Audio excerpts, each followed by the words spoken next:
Iran national security council secretary Ali ലാർജാനിയെ കഴിഞ്ഞ ദിവസം ഇസ്രായേൽ വധിച്ചിരുന്നു. ഈ കാര്യം ഇറാൻ ഔദ്യോഗികമായി സ്ഥിരീകരിക്കുകയും ചെയ്തിട്ടുണ്ട്. എന്നാൽ ഇതിന് തിരിച്ചടിയായി കഴിഞ്ഞ രാത്രിയിൽ ഇറാൻ അതിശക്തമായ ആക്രമണമാണ് ഇസ്രായേലിന് നേരെ നടത്തിയിരിക്കുന്നത്. ഈ ആക്രമണത്തിൽ ഇസ്രായേലിലെ പ്രധാനപ്പെട്ട ഒരു ക്യാബിനറ്റ് അംഗം മരണപ്പെട്ടതായും ഇറാൻ അവകാശപ്പെടുന്നു. കഴിഞ്ഞ രാത്രി ഇറാൻ നടത്തിയ ആക്രമണത്തിന്റെ ദൃശ്യങ്ങളാണ് ഈ വീഡിയോയിൽ നമുക്ക് കാണാൻ സാധിക്കുന്നത്. അതിശക്തമായ രൂപത്തിൽ കഴിഞ്ഞ രാത്രി നടന്ന ആക്രമണത്തിന്റെ ഇമ്പാക്റ്റ് ആണ് ഈ വീഡിയോയിൽ കാണുന്നത്. ഇത് ഇസ്രായേലിലെ ബാത്തിയാം എന്നറിയപ്പെടുന്ന മേഖലയിലാണ് ഈ ആക്രമണം ഉണ്ടായിരിക്കുന്നത്. ഈ ആക്രമണത്തിൽ കുടുങ്ങിക്കിടക്കുന്ന ആളുകളെ രക്ഷിക്കാനുള്ള ശ്രമങ്ങൾ ഒരു ഭാഗത്ത് നടന്നുകൊണ്ടിരിക്കുകയാണ്. ഇതൊരു ചെറിയൊരു ഭാഗം മാത്രമല്ല, ഇത് ഒരു വൈഡ് ഏരിയ മൊത്തമായി ഇറാന്റെ മിസൈൽ ആക്രമണത്തിൽ തകർന്നിട്ടുണ്ട് എന്നാണ് പറയപ്പെടുന്നത്. മാത്രമല്ല, ഇത് ഒരു ആക്രമണത്തിന്റെ ഒരു ഭാഗം മാത്രമാണ്. ഇത് ബാത്തിയാം എന്നറിയപ്പെടുന്നത് ഇസ്രായേലിന്റെ വടക്ക് ഭാഗത്തുള്ള ഒരു നഗരമാണ്. ഈ നഗരത്തിൽ നിന്ന് മാത്രമുള്ള ദൃശ്യമാണ്. അതേസമയത്ത് ടെല്ലവീവിലുള്ള വ്യത്യസ്തമായ സ്ഥലങ്ങളിൽ ഇറാൻ കഴിഞ്ഞ രാത്രി തന്നെ ആക്രമണം നടത്തിയിട്ടുണ്ട്. ഇവിടെ ഇറാൻ എത്രമാത്രം മിസൈലുകൾ ഉപയോഗിച്ചു, എത്ര മിസൈലുകളുടെ ഇമ്പാക്റ്റ് ആണ് ഇത് എന്ന കാര്യം വ്യക്തമല്ല. ബിൽഡിങ്ങുകൾ പൂർണ്ണമായും തകർന്നടിഞ്ഞതിന്റെ ചിത്രങ്ങളാണ് ഇതിലൂടെ നമുക്ക് കാണാൻ സാധിക്കുന്നത്.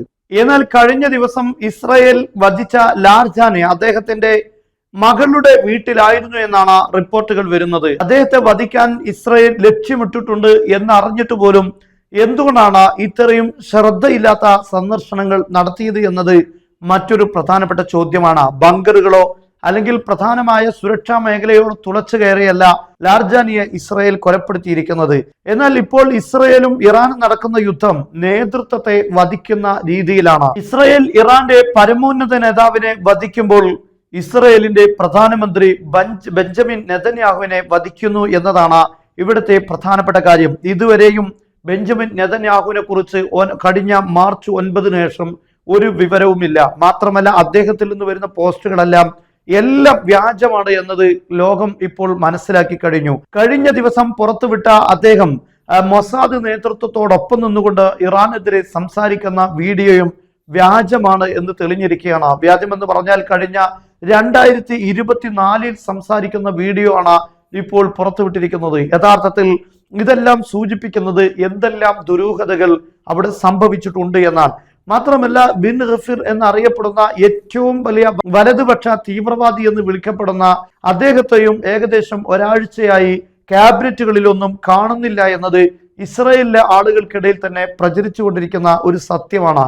ഇങ്ങനെ തുടങ്ങി വളരെ പ്രധാനപ്പെട്ട പല നേതാക്കളെയും ഇസ്രായേലിനും നഷ്ടപ്പെട്ടിരിക്കുന്നു എന്നതാണ് ഈ യുദ്ധത്തിലൂടെ മനസ്സിലാക്കാൻ സാധിക്കുന്നത്. അതോടൊപ്പം തന്നെ മൊസാദിന്റെ തലവനെയും വധിച്ചു എന്ന കാര്യമാണ് ഇറാൻ അവകാശപ്പെടുന്നത്. ഇപ്പോൾ കഴിഞ്ഞ ദിവസം അവരുടെ ഇസ്രായേലിന്റെ ക്യാബിനറ്റിലെ പ്രമുഖനായ ഒരാളെ വധിച്ചു എന്ന് ഇറാൻ അവകാശപ്പെടുന്നു. അതേസമയം ഇറാനിൽ വധിക്കപ്പെടുന്നതെല്ലാം കൃത്യമായി ഇറാൻ തന്നെ ഔദ്യോഗികമായി ആ കാര്യങ്ങൾ പുറത്തുവിടുമ്പോൾ ഇസ്രായേൽ പരമാവധി ഇതെല്ലാം മറച്ചു വെക്കാനാണ് ശ്രമിച്ചുകൊണ്ടിരിക്കുന്നത്. ഇപ്പോൾ തന്നെ 4000-ലധികം ആളുകൾക്ക് പരിക്ക് സംഭവിച്ചു എന്ന് ഇസ്രായേൽ പറയുമ്പോൾ കേവലം 20-ഓ 25-ഓ ആളുകൾ മാത്രം മരണപ്പെടുന്നു എന്ന് പറയുന്നത് ഒരിക്കലും ലോകത്തിന് മുന്നിൽ വിശ്വസിക്കാൻ കഴിയാത്ത കാര്യമാണ്. കാരണം ഇത്ര കൂടുതൽ അപകടങ്ങൾ സംഭവിക്കുമ്പോൾ മരണസംഖ്യ ഇതല്ല ഉണ്ടാവുക എന്നതാണ് പ്രമുഖരായ ആളുകളെല്ലാം കണക്ക് കൂട്ടുന്നത്. അതേസമയം ശക്തമായ നിരീക്ഷണങ്ങൾക്കും സ്ക്രീനിങ്ങുകൾക്കും വിധേയമായിക്കൊണ്ടാണ് ഇസ്രായേലിൽ നിന്ന് വാർത്ത വരുന്നത്.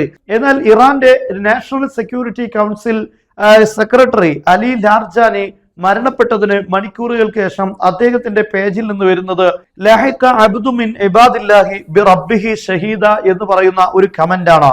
എന്ന് പറഞ്ഞാൽ അള്ളാഹുവിന്റെ അടിമകളുടെ കൂട്ടത്തിലെ ഒരു അടിമ, ആ അടിമയുടെ യജമാനിലേക്ക് റബ്ബിലേക്ക് അദ്ദേഹം ഷഹീദായി ചേർന്നിരിക്കുന്നു എന്ന ഒരു പ്രയോഗമാണ് അവരുടെ പേജിലൂടെ വന്നിരിക്കുന്നത്. ഏതെങ്കിലും രൂപത്തിൽ കബളിപ്പിക്കുക അല്ലെങ്കിൽ വ്യാജ ഫൂട്ടേജുകളും വീഡിയോകളും നിർമ്മിക്കുക എന്നതിലുപരി ഈ കാര്യങ്ങൾ രാഷ്ട്രത്തിന് വേണ്ടി മരണപ്പെട്ടു എന്നത് അഭിമാനത്തോടെയും അതൊരു നല്ല കാര്യവുമായിട്ടാണ് ഇറാൻ കാണുന്നത്. അതേസമയത്ത് ഇസ്രായേൽ കാണുന്നത് രാഷ്ട്രത്തിന് വേണ്ടി ഒരു ജീവൻ സമർപ്പിക്കേണ്ടി വന്നാൽ തന്നെ അതൊരു അപമാനവും ഒരു ദുരന്തവുമായിട്ടാണ് കാണുന്നത് എന്നതാണ് ഈ രണ്ട് രാഷ്ട്രങ്ങളുടെയും കാഴ്ചപ്പാടുകളിലുള്ള വ്യത്യാസം. എന്തായിരുന്നാലും രണ്ടു ഭാഗത്തും ശക്തമായ രൂപത്തിലുള്ള ആക്രമണങ്ങൾ നടക്കുന്നു. ഇസ്രയേലിന് നേരെ നടത്തുന്ന ഒരു ശക്തമായ ആക്രമണങ്ങൾക്ക് അപ്പുറം അമേരിക്കയെ സാമ്പത്തികമായി പ്രതിക്കൂട്ടിലാക്കുന്ന രൂപത്തിൽ ട്രംപിനെതിരെ അമേരിക്കയിൽ നിന്ന് തന്നെ പ്രതിഷേധങ്ങൾ ഉയർന്നു വരുന്ന തരത്തിലുള്ള അമേരിക്കയുടെ സാമ്പത്തിക ആണിക്കല്ലുകൾ ഇളക്കുന്ന രൂപത്തിലുള്ള